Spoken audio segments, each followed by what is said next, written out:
بسم اللہ الرحمن الرحیم۔ خواب میں قرآن مجید پڑھنا۔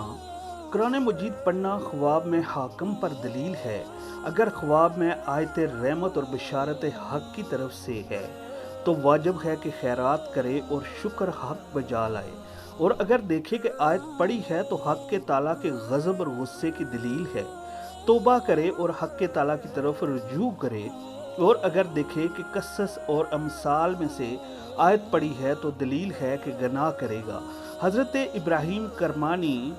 رحمۃ اللہ علیہ نے فرمایا کہ اگر خواب میں دیکھے کہ آدھا قرآن مجید پڑھا ہے تو دلیل ہے کہ اس کی آدھی عمر گزر چکی ہے، اور اگر دیکھے کہ حافظ قرآن ہوا ہے تو دلیل ہے کہ امانت کو نگاہ میں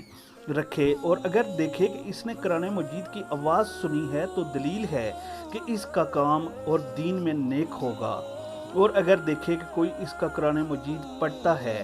اور اس میں سے کچھ نہیں سمجھا ہے تو دلیل ہے کہ اس کے دل کو غم و اندو لائق ہوگا۔ حضرت جابر مغربی رحمۃ اللہ علیہ نے فرمایا کہ اگر دیکھے کہ پورا قرآن مجید ختم کیا ہے تو دلیل ہے کہ مراد کو پائے گا، اور بعض اہل تعبیر نے بیان کیا ہے کہ اس کی عمر آخر کو پہنچی ہے، اور اگر دیکھے کہ قرآن مجید کو بلند آواز سے پڑھتا ہے تو دلیل ہے کہ اس کو کام بلند ہوگا اور لوگوں میں مشہور ہوگا، اور اگر دیکھے کہ جو آیت پڑھی ہے اس کو یاد ہے تو دلیل ہے کہ اس آیت کی تفسیر اس کی تعبیر ہے۔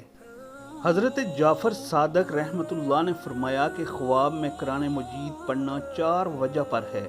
اول، آفت سے سلامتی پانا، دوم، درویشی کے بعد دولت، اور سوم، دل کی مراد پانا، چہارم، بیداری اور پرہیزگاری فرمانا ایسے لوگوں کو جو گنہگار ہیں، اور ان کے لیے عذاب اور سزا کی قیامت کے دن حجت قائم ہونا۔